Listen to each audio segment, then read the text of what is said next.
Pria melihat pacarnya tidur di sofa. Segera minum susu untuk mengisi kembali energi Anda. Tapi saat ini, sejumlah besar agen FBI menerobos pintu. Kamu bajingan, angkat tangan. Kenapa kamu tertawa, bajingan? FBI mendorongnya ke tanah dan langsung memborgolnya. Mereka kemudian menemukan sejumlah besar uang tunai di rumah tersebut. Tepung, dan senjata dan peluru. Agen wanita FBI memberitahunya, jika tidak ada hal lain yang terjadi, dia akan menghadapi tuduhan kejahatan seks yang serius. Dan tidak akan ada peluang untuk meringankan hukuman. Namun pria itu tidak panik. Ia juga mengatakan dengan sangat yakin bahwa ia mempunyai tim hukum yang hebat. Apakah menurut Anda keajaiban akan terjadi? Film ini dibintangi oleh Taron Egerton. Sebuah film drama kriminal Amerika berdasarkan peristiwa nyata. Selanjutnya, izinkan saya membawa Anda semua ke dalam cerita ini. Nama pria itu adalah Jimmy. Pemain rugby yang luar biasa. Tapi dia punya banyak teman buruk. Hal ini mendorongnya untuk memulai bisnis penjualan tepung. Maka dimulailah kehidupannya di penjara. Tepat ketika dia yakin ayahnya bisa memancingnya keluar. Ayahnya, seorang petugas polisi, memberitahunya. Karena menjual mesiu dan senjata ilegal, dia menghadapi hukuman 5 tahun penjara. Sama sekali tidak mungkin ayah tua itu bisa menyelamatkannya. Dan satu-satunya jalan yang ada, bahwa ia mengaku bersalah di hadapan hakim untuk mendapatkan pengurangan hukuman. Ditulis dari jaksa, jika Anda secara aktif mengakui kesalahan, kemungkinan besar untuk dijatuhi hukuman kelas menengah. Jika kinerja Anda baik, Anda bisa dibebaskan dari penjara setelah 2 atau 3 tahun. Jimmy teringat kata-kata ayahnya yang dulu. Pada hari persidangan, Jimmy mengakui kejahatannya, namun keputusan hakim mengejutkannya, karena Jimmy menjual banyak tepung, dan secara ilegal menyembunyikan sejumlah besar senjata dan amunisi. Ini cukup untuk menjatuhkan hukuman 25 tahun penjara kepada Jimmy. Tapi untungnya Jimmy mengambil langkah cerdas. Karena dia dengan sukarela mengakui semua kejahatannya. Sesuai dengan standar hukuman minimum, Jimmy akhirnya dijatuhi hukuman 10 tahun penjara, dan tidak ada kemungkinan pembebasan bersyarat. 10 tahun, 10 tahun, 10 tahun. Apakah kamu bercanda, jaksa? Anda berbohong kepada saya, Anda pembohong. 7 bulan kemudian, Jimmy dibawa ke rumah sakit oleh sipir. Saat ini, detektif dan jaksa wanita sudah menunggu di sini. Mengetahui Jimmy berkembang pesat di penjara, kami tidak hanya bisa hidup damai dengan geng lain, kembangkan juga bisnis sampingan. Dan itu semua karena pesonanya. Pesona yang kuat dan keterampilan sosial. Inilah sebabnya mengapa detektif wanita itu mendatanginya. Ternyata para agen ingin Jimmy melakukan sesuatu untuk mereka, yaitu memindahkan Jimmy ke penjara lain, dan memintanya untuk mendekati pembunuh dalam kasus pembunuhan berantai. Dari sana, selidiki dia agar dia bisa angkat bicara, di mana 13 korban lainnya dimakamkan. Sampai sekarang, polisi hanya menemukan jasad salah satu korban, karena tidak cukup bukti. Pembunuh berantai ini kemungkinan besar akan dibebaskan. Janji agen kepada Jimmy, hanya perlu menemukan lokasi 13 orang yang tersisa. Sisa 9 tahun 3 bulannya akan dikurangi. Menghadapi kesepakatan yang begitu menarik, Jimmy tidak berkata apa-apa, dengan tegas memilih untuk menolak. Karena ini penjara khusus untuk orang sakit jiwa. Dan para tahanan di dalamnya kejam dan kejam. Setelah dipindahkan ke penjara itu, mereka tidak hanya akan disiksa hingga mencapai tahap psikosis. Bahkan tidak ada peluang untuk keluar hidup-hidup. Agen tersebut berharap Jimmy akan memanfaatkan kesempatan ini. Karena ini satu-satunya cara untuk mengurangi hukumannya. Setelah berbicara, dia meninggalkan berkas tentang si pembunuh dan pergi. Setelah kembali ke sel, Jimmy mau tidak mau membuka file itu. Tapi melihat kasus-kasus yang tercatat di dalamnya, pembunuh berantai ini mengejutkannya. Ini adalah film berdasarkan peristiwa nyata. Sebuah film drama kriminal Amerika yang diadaptasi dari. Ceritanya terjadi di Indiana pada tahun 1993. Seorang gadis muda bertemu dengan seorang pembunuh berantai di jalan. Namun hidupnya selamanya terkait dengan ladang jagung ini. Menurut saksi, saat itu dia tidak melihat pembunuhnya. Tapi dia sangat yakin, pihak lain sedang mengendarai truk Dodge abu-abu, sampai setahun kemudian. Butuh waktu lama bagi polisi untuk menemukan beberapa petunjuk berguna. Belajar dari laporan polisi setempat bahwa, baru-baru ini mereka menerima banyak pengaduan mengenai anak perempuan yang mengalami pelecehan seksual. Dan pembunuhnya adalah pengemudi truk abu-abu itu. Setelah diselidiki lebih lanjut, mereka menemukan, nama pemilik truk tersebut adalah Larry. Dia sangat menikmati peragaan ulang perang saudara, dan akan berpartisipasi dalam pertunjukan di seluruh negeri. Dan yang penting adalah, 2 hari sebelum gadis itu dibunuh, memang terjadi reka ulang perang kemerdekaan di wilayah tempat kejadian itu terjadi. Ini cukup untuk membuktikan bahwa Larry jelas-jelas dicurigai melakukan kejahatan tersebut. Dengan koordinasi kepolisian setempat, Dasan menemukan Larry, tersangka utama. Tapi saat Dasan melihat Larry, itu membuatnya ragu lagi. Bentuk depannya gemuk, Larry dengan janggut yang aneh. Tampak seperti orang aneh yang tidak berbahaya. Dan dia berbicara dengan ragu-ragu, seolah-olah dia belum bangun. Pria gemuk yang kikuk, sama sekali tidak terlihat seperti pembunuh berantai. Namun apa yang dia katakan selanjutnya mengejutkan Dasan. Dia bilang dia sering bermimpi menyakiti gadis-gadis. Padahal mimpi itu sangat nyata. Namun itu hanyalah mimpi. Begitu Dasan mengeluarkan foto gadis yang terbunuh itu, Larry tiba-tiba menjadi mudah tersinggung, dan jangan menjawab pertanyaan lebih lanjut. Semua orang di sini mengira Larry sakit jiwa, karena dia sering mengatakan hal-hal aneh tanpa alasan. Tapi menurut Dasan, segalanya tidak sesederhana itu. Jadi agen FBI terlibat dalam penyelidikan. Akhirnya, diinterogasi oleh detektif. Larry mengaku menyakiti seorang mahasiswi. Tapi untuk 13 sisanya, dia ragu-ragu dan tidak bisa menceritakan dengan jelas tentang korbannya. Saya tidak ingat pernah menyakiti siapapun. Hanya saja, aku merasa lelah sepanjang waktu. Saya selalu lelah dan sedih. Meski jawaban Larry tidak jelas, tapi ini cukup untuk membuktikan bahwa dia adalah seorang pembunuh. Dalam keputusasaan, detektif itu segera membuat keputusan penting.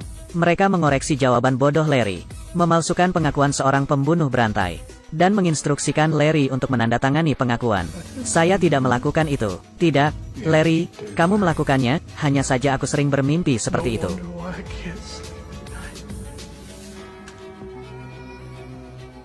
Nanti, detektif tersebut segera pergi ke rumah Larry untuk mencari bukti, dan menemukan truk yang dikendarainya saat dia melakukan kejahatan. Tapi karena Larry yang pembersih, mobil itu sudah dibersihkan olehnya, dan saudara kembarnya Gary, namun dia selalu berusaha melindungi saudaranya. Dia tidak menganggap Larry adalah pembunuh sebenarnya, karena dia suka berbohong sejak kecil. Nalar mengakui fakta itu, semoga saja bisa menarik perhatian orang lain. Yang tidak terduga adalah, saat Larry sedang dalam perjalanan ke pengadilan, dia tiba-tiba menjadi lebih pintar. Dia mengatakan dia dipaksa menandatangani pengakuan. Dia sama sekali bukan seorang pembunuh. Saat di pengadilan, hakim mengatakan Larry menderita gangguan kepribadian, dan mudah terpengaruh oleh saran orang lain. Hal ini memaksanya untuk mengakui kejahatan yang tidak dilakukannya. Jadi hakim menerima banding Larry. Jika pada banding kedua, masih belum ada bukti konklusif untuk menghukumnya, kemudian Larry akan dibebaskan. Jadi para detektif dan jaksa beralih ke Jimmy. Biarkan dia pergi ke penjara tempat Larry berada. Dan cobalah mencari tahu di mana 13 gadis lainnya dikuburkan. Menghadapi kesepakatan yang begitu menarik, pilihan apa yang akan diambil Jimmy? Sipir mengetahui tujuan sebenarnya Jimmy datang ke penjara. Dia juga mengancam akan meminta bayaran untuk menyegelnya. Menghadapi ancaman dari penjaga penjara, Jimmy hanya bisa berkompromi. Saat ini dia hanya bisa meminta bantuan ayahnya. Dia bilang dia masih punya $80.000 di kamarnya. Ingin ayahnya memberinya $10.000 untuk digunakan saat dibutuhkan. Tapi yang tidak dia duga adalah, pengobatan ayah sudah menghabiskan banyak uang sejak lama. Jimmy kecewa dengan kata-kata ini. Dan sekarang satu-satunya harapan, itu adalah satu-satunya kilogram bubuk mesiu yang disembunyikan di rumah tua itu. Dia meminta ayahnya menemukan cara untuk membawa bubuk mesiu ke penjara. Dia kemudian menjualnya di penjara untuk mendapatkan uang tunai. Setelah beberapa hari bersama Larry, hubungan mereka juga menjadi lebih baik. Saat ini, mereka berdua seperti pasangan muda. Namun, saat mereka berdua sedang berbicara dan tertawa, sipir penjara melangkah maju. Larry dipanggil karena dia akan menjalani rehabilitasi mental. Seorang penjaga penjara tetap tinggal dan mulai meminta uang pada Jimmy. Jimmy menceritakan rencananya, dan berjanji akan membayar segera setelah menjual adonan. Larry di sini juga mengobrol dengan psikiater. Dia juga memperkenalkan teman-temannya kepadanya. Larry berkata dia sangat senang dengan Jimmy. Sangat nyaman juga untuk berbicara dengannya. Karena saat dia sedang berbicara dengan Jimmy, dia tidak bisa melihat menembusnya. Besok, Jimmy menyambut kunjungan ayahnya ke penjara dengan harapan tinggi. Namun yang ditunggunya bukanlah tepung melainkan kekecewaan. Karena ayah tidak pernah menemukan bedak yang dibicarakannya. Dia belajar dari ayahnya. Selama ini, hanya rekannya yang datang ke rumah itu. Jimmy juga menduga dia pasti mencuri barang-barangnya. Berita ini seperti sambaran petir dari langit. Kini satu-satunya harapan telah hancur total. Dalam keputusasaan, Jimmy hanya bisa menghubungi detektif itu, dan berharap untuk menerima bantuan Anda. Tapi para detektif tidak berdaya, karena para petinggi pasti tidak akan menyetujui dana ini. Dan satu-satunya cara sekarang adalah mengakhiri rencana tersebut.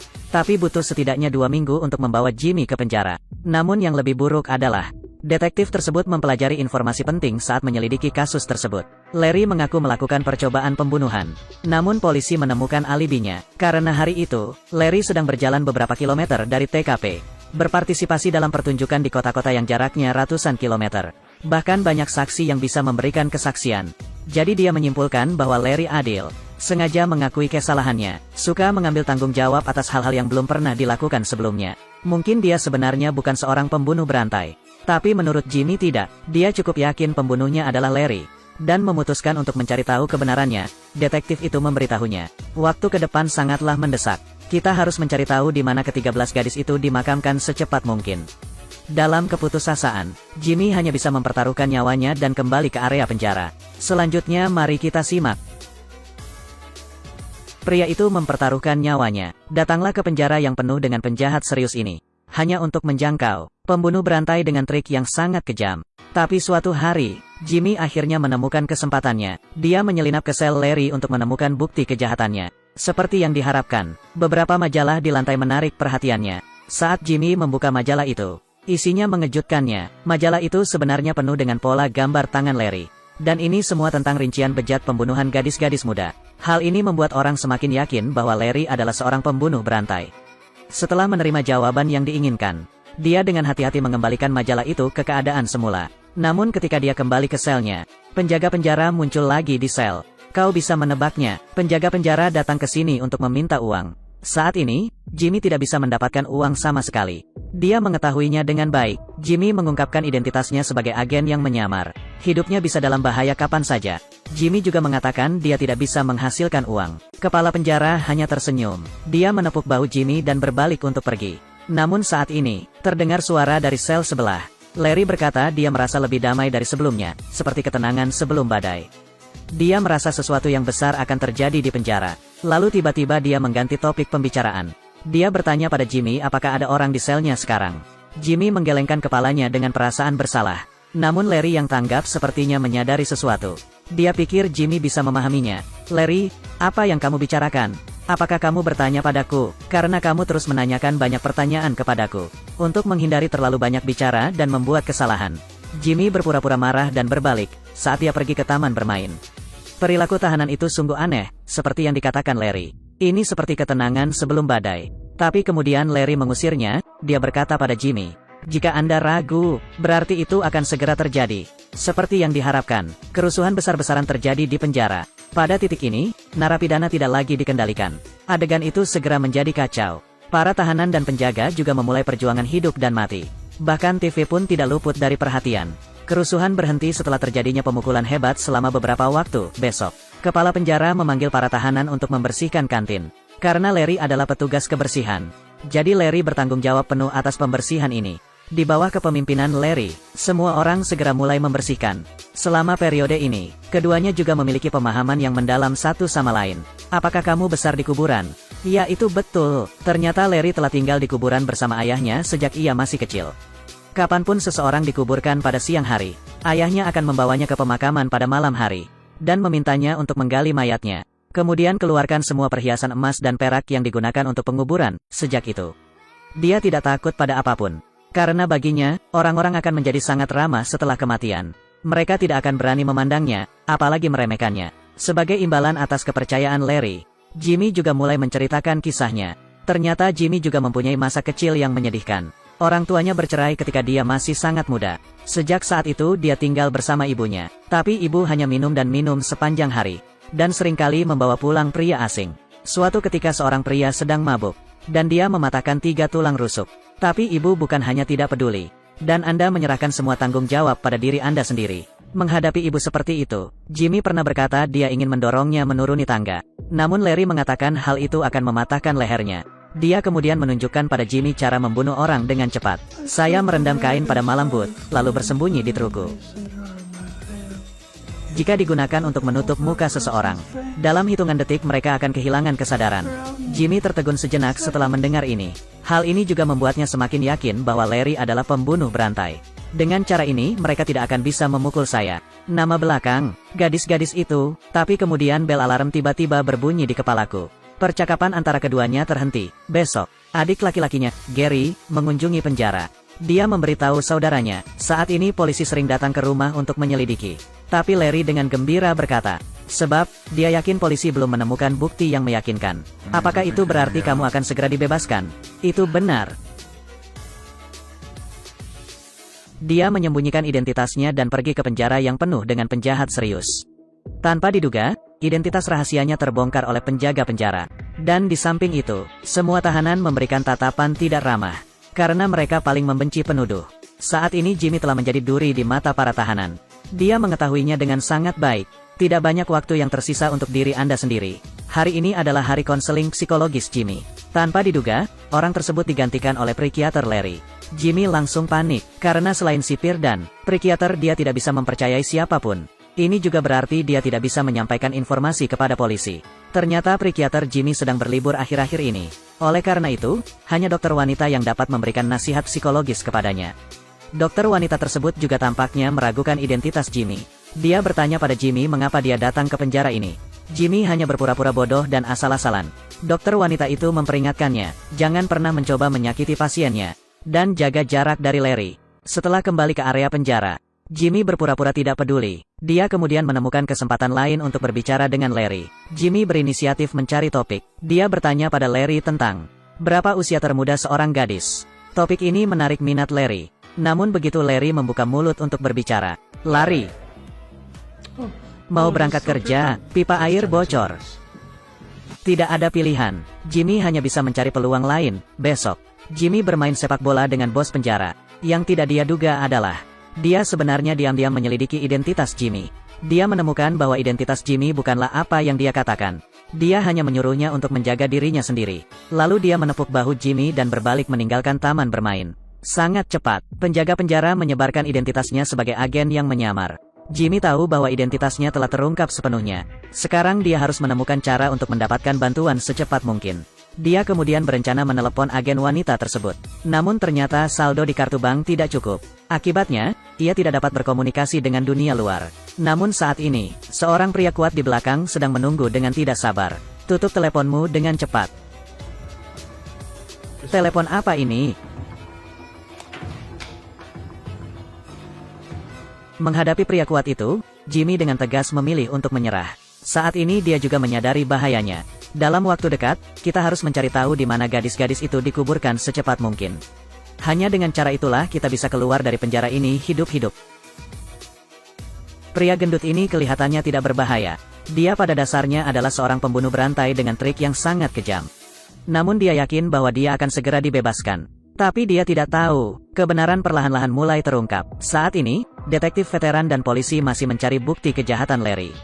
Mereka menaruh harapan pada kasus gadis pengendara sepeda. Karena dialah satu-satunya, tidak ada korban yang dikuburkan oleh Larry. Keduanya kemudian mengkonfirmasi rute mengemudi Larry. Rencanakan untuk mencari petunjuk baru di dekat TKP. Setelah jalan-jalan, keduanya pergi ke toko pemancingan dekat tempat kejadian terjadi. Sheriff tua mengambil foto dan meminta identifikasi kepada bosnya. Tanpa diduga, sang bos mengenali Larry di foto itu hanya dengan pandangan sekilas. Namun hubungan keduanya tidak terlalu akrab, karena Larry mempunyai janggut yang aneh. Itu sebabnya hal itu meninggalkan kesan yang sangat mendalam pada bosnya. Pemiliknya mengatakan Larry membeli suku cadang mobil di sini beberapa tahun yang lalu. Tapi karena aku terlalu bersahabat dengannya, jadi Larry selalu suka berlari ke sini kapanpun dia ada urusan. Baru sekarang saya tahu, ternyata Larry selalu suka mengobrol dengan gadis-gadis tetangga, termasuk juga putrinya, yang saat itu masih remaja. Karena kelakuan Larry membuat banyak gadis membencinya. Jadi dia menyuruh Larry pergi dengan marah. Keduanya kemudian pergi menemui putri bos. Rencanakan untuk menemukan beberapa petunjuk berguna tentang dia. Belajar darinya, Larry selalu mengatakan hal yang tidak masuk akal padanya. Misalnya, pergelangan kakimu indah. Daun telingaku sudah matang. Di samping itu, Larry bahkan sering memberinya beberapa hadiah. Dan hadiah-hadiah itu hanyalah hal-hal lama baginya. Seperti beberapa perhiasan indah, ada juga sepatu atau jaket sesuai ukurannya, karena hadiah tersebut akan membuatnya merasa tidak nyaman. Jadi dia menangani hampir semuanya. Namun hanya satu hadiah yang tersisa dalam stok. Ketika detektif dan mantan polisi pergi ke gudang untuk memeriksa, pemandangan di depan mata mereka mengejutkan keduanya. Sepeda ini persis seperti yang hilang dari gadis-gadis itu. Tanpa diduga, Larry memberikannya kepada orang lain sebagai hadiah, dan sisi lainnya. Jimmy dan Larry sedang mengobrol di toko furnitur. Jimmy memberitahunya bahwa dia punya 80 pacar. Larry sangat terkejut sehingga dia bertanya bagaimana dia bisa melakukan itu. Dia kemudian berinisiatif untuk menyebutkannya. Gadis yang mengendarai sepeda itu terlempar ke hutan belantara. Larry bilang dia ramah pada awalnya. Keduanya mengobrol dengan gembira, tapi saat dia mencium gadis itu, dia menjadi kurang ramah. Dia tidak hanya berteriak dan membuat keributan, tapi dia bahkan memukul dirinya sendiri. Jadi dia menyumbat mulutnya dengan kain. sampai gadis itu berhenti melawan. Kemudian, dia pergi ke ladang jagung dan memperkosa gadis itu. Kemudian mengikatnya ke sebuah pohon besar. Akhirnya, dia mencekiknya dengan ikat pinggang. Ketika Jimmy mendengar ini, dia hanya bisa berpura-pura tenang. Saya tidak menyangka bahwa pembunuh di depan saya begitu kejam. Sisi lain, detektif dan petugas polisi veteran menemukan petunjuk untuk jaksa. Tapi sepeda saja tidak bisa menghukumnya. Lagi pula, Larry telah menghapus nomor seri dari mobilnya. Oleh karena itu, tidak mungkin untuk menentukan siapa pemilik mobil tersebut. Jadi, semakin mustahil untuk membuktikan bahwa Larry adalah pembunuhnya. Namun saat ini, Jimmy di dalam sel menangis. Bayangkan 14 gadis tak berdosa yang dibunuh. Hatinya penuh dengan emosi campur aduk. Pria itu tiba-tiba terbangun dari mimpi buruk. Segera mengetahui Larry ada di selnya. Larry mengira dia pasti terkejut. Karena ceritaku kemarin, itu sebabnya saya mengalami mimpi buruk. Untuk mengetahui di mana ke-13 gadis itu dimakamkan secepat mungkin. Jadi Jimmy punya rencana, cerita. Itu adalah cerita. Apakah kamu berbohong kepada temanmu? Ini membuktikan bahwa kamu tidak menganggapku sebagai teman. Setelah melihat Jimmy marah, Larry dengan cepat mengatakan bahwa dia bukan pembohong. Dan pastikan bahwa apa yang Anda katakan itu benar. Namun Jimmy selalu mempertahankan sikap tidak percaya, dan memberitahu Larry. Saya melihat mata penjahat lainnya, namun tidak ada keganasan di matanya. Dan yang kulihat hanyalah kebohongan. Dia hanyalah badut yang suka mengucapkan kata-kata kasar. Larry juga tidak menjelaskan banyak hal. Katakan saja pada Jimmy untuk menemuinya di tempat penebangan kayu. Ingin membiarkan dia melihat mata seorang pembunuh sungguhan. Nanti, Jimmy pergi ke tempat penebangan kayu untuk mencari Larry. Larry kini telah selesai menggambar petanya. Setiap kota di peta ditandai dengan titik merah. Ada juga 21 burung yang diukir dengan cermat ditempatkan di sekitarnya. Jimmy bertanya mengapa dia mengukir burung-burung ini. Dan mengapa 21. Biarkan Jimmy lebih memahami dirinya. Jadi Larry memutuskan untuk mengatakan yang sebenarnya. Dia bilang dia akan mengirimkan burung dan peta ini kepada adik laki-lakinya. Dan meminta adikku untuk membantu mengecat burung itu menjadi hitam. Lalu gunakan itu untuk melindungi jiwa gadis-gadis yang mati itu. Jimmy segera sadar setelah mendengarnya. Lebih dari 14 gadis tewas di tangan Larry. Sudah mencapai 21.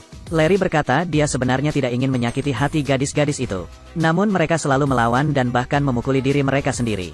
Salah satu gadis itu memiliki tinju yang sekuat tinju pria. Itu sebabnya dia harus membunuh mereka. Dan alasan mengapa Larry mengatakan hal ini kepadanya. Saya hanya tidak ingin ditertawakan dan dipandang rendah oleh orang lain. Aku tahu kamu pernah menggodaku sebelumnya. Tetapi saya telah menggali ratusan kuburan sejak saya masih kecil. Mungkin ada lebih banyak wanita dibandingkan yang pernah saya miliki. Aku serius. Aku sudah menggali lebih banyak kuburan daripada kamu. Larry mengatakan lokasi jenazah gadis itu dikuburkan dengan sangat rahasia. Tidak ada yang akan mengetahuinya kecuali dia. Dan berharap dapat menggunakan burung-burung ini untuk melindungi jiwa mereka. Biarkan jiwa gadis-gadis itu beristirahat dalam damai. Jimmy kemudian membuat rencana. Dia bilang dia bisa diam-diam mengirim peta itu ke keluarga si pembunuh. Biarkan orang tua menemukan sendiri jenazah anaknya. Hanya dengan cara inilah jiwa para gadis dapat benar-benar merasa damai. Tapi Larry tersenyum. Dia bilang dia masih ingin keluar dari sini hidup-hidup. Jadi tempat di mana gadis-gadis itu dikuburkan. Tidak akan ada yang tahu. Dia akan keluar dari penjara dengan selamat. Kemudian kembalilah ke kehidupan lamamu. Setelah mendengar ini, Jimmy akhirnya tidak bisa menahan diri. Anda tidak akan keluar hidup-hidup. Sama sekali tidak mungkin. Sama sekali tidak mungkin. Kamu bajingan, kamu harus mati. Saat ini, Larry tiba-tiba menyadari. Saya tidak mengharapkan orang yang saya percayai. Selalu anggap diri Anda sebagai agen yang menyamar. Larry tiba-tiba kehilangan kendali atas emosinya. Persahabatan keduanya juga hancur total. Nanti, Jimmy dikendalikan oleh penjaga penjara. Karena perilakunya merupakan ancaman bagi Larry. Dia kemudian ditempatkan di sel isolasi. Psikiaternya masih berlibur saat ini. Sekarang dia benar-benar tidak bisa hubungi siapapun. Dalam keputusasaan, dia hanya bisa mencoba yang terbaik untuk menemukan peta itu. Ingat lokasi pemakaman gadis-gadis itu di peta. Lalu dia menahan rasa sakit dan menggigit jarinya. Kemudian gambarlah peta mental di dinding. Akhirnya, Jimmy pingsan karena kehilangan banyak darah. Saya tidak tahu berapa lama waktu yang dibutuhkan. Jimmy akhirnya dibebaskan. Ternyata psikiaternya telah kembali dari liburan. Saat ini para detektif juga telah tiba. Jimmy tidak berkata apa-apa, segera meminta pena kepada detektif itu. Kemudian gambar ulang peta dari memori. Setelah beberapa saat, Jimmy berhasil memulihkan peta. Dia memberitahu detektif. Titik-titik merah ini melambangkan kuburan 21 korban. Dan jelaskan secara spesifik kejahatan Larry. Detektif itu juga tersenyum setelah mendengar ini. Kami akhirnya punya bukti, Jimmy. Aku menemukannya. Terakhir, hakim mengadili Jimmy lagi, dan ubah semua sisa kalimat dalam kalimat Jimmy. Tidak mengikat dan berlaku segera. Saat hakim menjatuhkan palu, Jimmy menangis bahagia, serentak. Hakim menolak banding Larry, dan coba lagi kasusnya. Larry akhirnya dijatuhi hukuman penjara seumur hidup dengan segera. Larry mencoba bunuh diri setelah bandingnya gagal. Tapi dia tidak bisa mati. Setelah dibebaskan dari penjara, Jimmy mengubah gaya hidupnya, dan memulai karir bisnis yang sukses. 5 tahun setelah Jimmy dibebaskan dari penjara, ayahnya meninggal karena serangan jantung. Sekarang, polisi masih belum menemukan di mana jenazah dikuburkan. Larry masih di penjara, dan tidak akan pernah berhak mendapatkan pembebasan bersyarat.